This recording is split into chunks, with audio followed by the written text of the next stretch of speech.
Hello mga palangga, nag-crave baka og ice candy karong panahon na tungod sa kainit sa panahon? So why not maghimo ta kaysa magsige tag balik-balik og palit sa silingan. Maghimo tag atoa, matagbaw patag kaon, malingaw patag himo, at the same time pwede pasag nato mabaligya.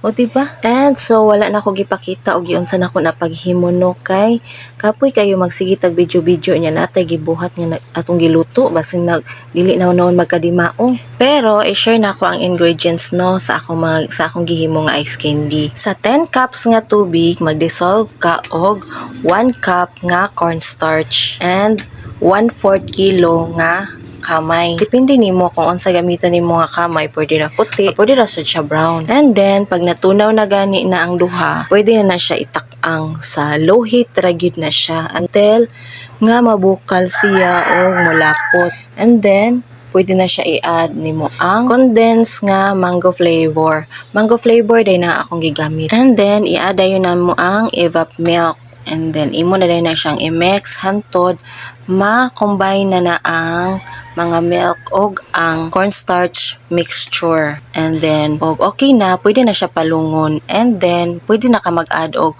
usa ka hinog nga mangga kanang gismash nimo. And then mao ni siya tanan ang nahimo, nakahimo siya og 63 ka buok nga ice candy. Ang puhunan ana kay mga 100 plus ra, nakalimot ko og pila toy plus basta. Unya pwede na siya mabaligya og tag 5 ang buok kung gusto ka nga imong ibaligya, pero pwede ra sa jud siya nga kaunon, di ba?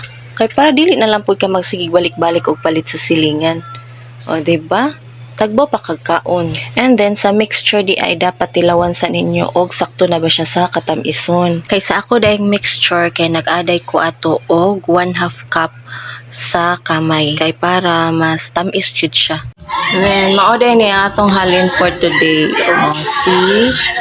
Bisag nara sa balay, so naagyapon tay ginagmay nga mga income. And then kani di ay kay halin siya sa ice. Then kani halin siya sa ice candy nga karon lang. And then kani halin siya sa tubig. O, diba? So, mura na siya guys. Thank you for watching.